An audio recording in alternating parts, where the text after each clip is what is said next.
relevant to today, such as, how do you talk about a country's right to, say, exclude foreigners? Why are foreigners frightening? Things of that sort. And I know you're having a conference this weekend, I think, you're telling me, Joyce, on legal right, in Jordan. Okay. Motion, Right.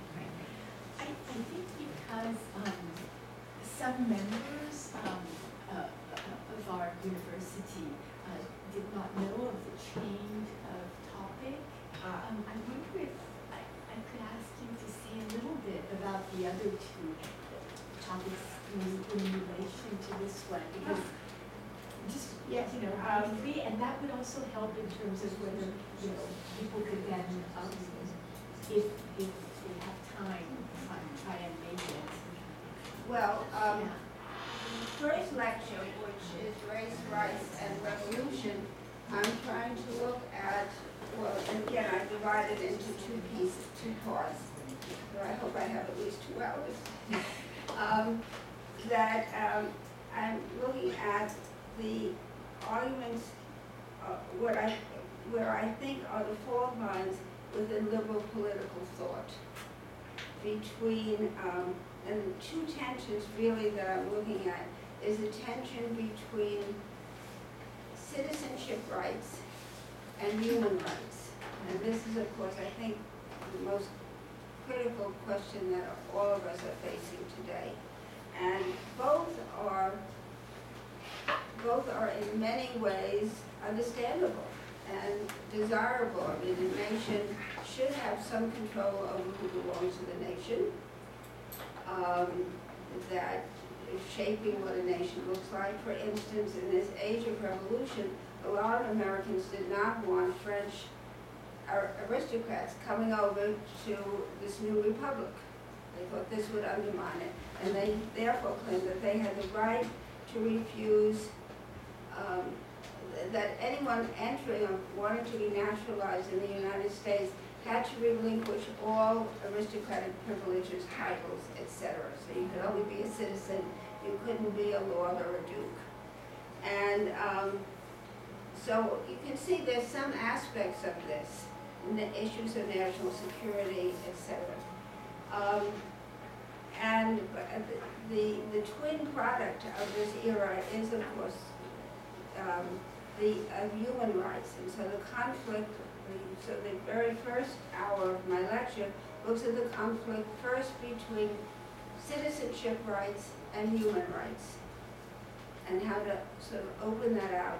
And then the second, which is much more relevant to this paper, especially if we had gotten to the novel, the issue of difference and sameness, and the complex, tortured relationship of difference and sameness, and why is it that within, at least certainly in the United States, but I think this is true in France, that to recognize difference, say affirmative action, is a very, very difficult concept, because rights, I've had these arguments with very dear friends, rights must be the same. You can't have different rights for different people.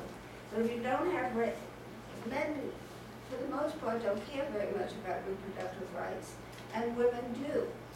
So how do you build women's reproductive rights into a liberal, legal, constitutional framework? And for the most part, it's very difficult. And so there are a number of critical race theorists in the United States who are deeply concerned about this. And basically saying, well, if you really want to, because it becomes sort of special pleading, as does affirmative action. Becomes special pleading because you're saying, well, you should just have equal rights before the law. You can't say, well, because you have been enslaved for 400 years, and because of Jim Crow, and because, or for women, although we have benefited more from affirmative action than men have, than blacks have, it shouldn't be compensatory, because that's not the same. You can only have the rights that men have We only have the rights that whites have, etc. And so this is a tension that within American legal constitutional law is a very powerful tension. And I think a lot of our laws, now that we have a very conservative Supreme Court, thanks to our president, that we may lose a lot of these rights. We may lose the right to abortion. I think people are anticipating that within the next year, the Supreme Court will ban abortion rights and say this is against God and patriarchy. The same thing for gay rights, protection in the workplace. The Supreme Court could very well say states can, and the federal government cannot legislate about this. Well, states can, but the federal can't. So, and of course, the courts have already begun to support Trump on immigration restriction. So these are issues that I think are very critical to our lives because we live in a period of incredible surge in statelessness. I think the dwarf, the previous period that we think of, which was the 1920s and the 1930s, the Holocaust. We're living through, I think, a far more extended Holocaust than we did then. If you just happen to be on the wrong side of the border. Then the second half of the first lecture, I look at specifically and in much more detail than I did today on the issue of sameness and difference. And I look at a particular writer in the United States in about 1800, so during the Haitian Revolution, when Haiti was first formed, and he is both, he is an avid advocate for the sameness of all people, and a very strong attack on slavery. But at the same time, he says we must free all the slaves and immediately deport all of African descent from the United States. Because Africans are just like us. And if blacks had treated us the way we treat them, we would want to kill them. And so they want to kill us, and therefore we have to get rid of them. But, he said, they're still free people with rights, and therefore he wants to deport them all to the farthest point North America, an American within the United States. We've just bought the Louisiana Purchase, so the United States now stretches from Philadelphia to Oregon and Seattle. Set up a colony of free blacks there that would be run by blacks, no whites, only those really misguided whites who want to live with blacks would go there, but otherwise no.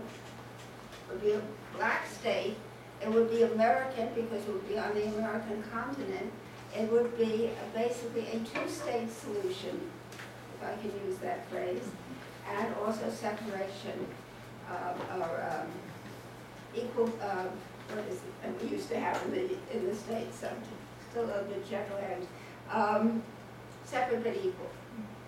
So it's a very, very elaborate and highly sexualized discussion that this guy, Thomas Brannigan, has. He's an Irishman, by the way. And he deals a lot with miscegenation and white women having black children. Not as the Caribbean concerned with white men having black children, but white women having black children, and how he talks about it and builds in a critique of mercantile capitalism into this racial. So it's really a fun lecture. Come. So this was the one that had previously been scheduled for today, right?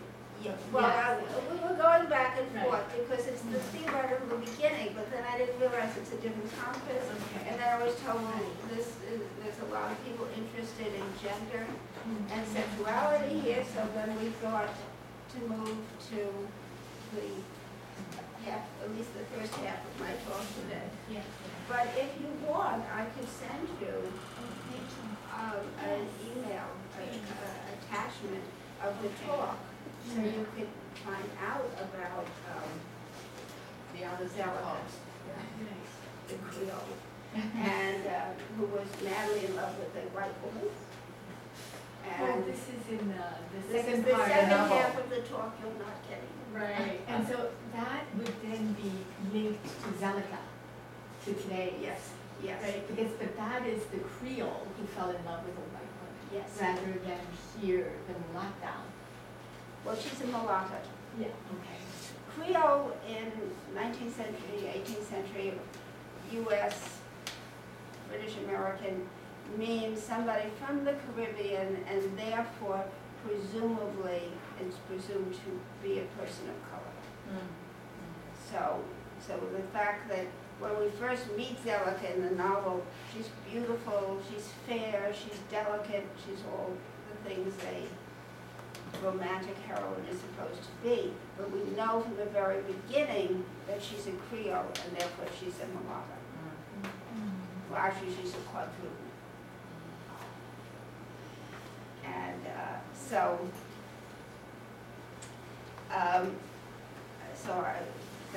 that's what you missed. You missed all the good sex.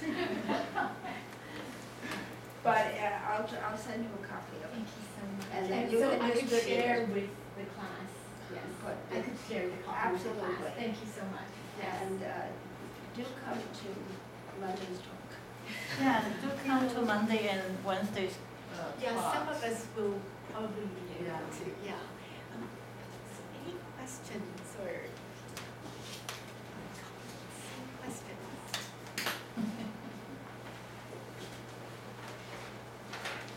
I don't have your email, but you can get I mine will. from Jen, right? Okay. And you'll- Okay, thank you so much. Any other questions? That you missed? And on Wednesday, I talk about the Haitian Revolution and how that's represented in the U.S. press compared to so as the United States is first taking form, a lot of there's about 500 sailors get captured by North African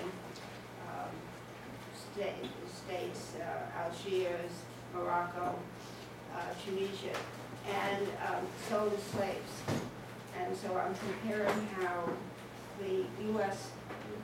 radical press, I'm not looking at the conservatives, but how radical liberal press in the United States deals with white enslavement versus black efforts to overthrow slavery. So that's why I call it black revolutionaries, white slaves, or white black resistance. So the question there is, who has the right to resist? Originally, actually, on the Self-add. poster, we do expect the talk start from 10:30 to 12:30, 2 hours. So I think Carol prepared for 2 hours. Yes, talk. We could go. But do you want to briefly talk about this? You mentioned that with this Malaka, with this group of people, you said in the novel there's a lot of transgression, women loving women, or there's a water crossing and so on. Lesbian. Well, the argument in a very early paper that I wrote, maybe 45 years ago, Yeah. the female role in love and ritual, I argued that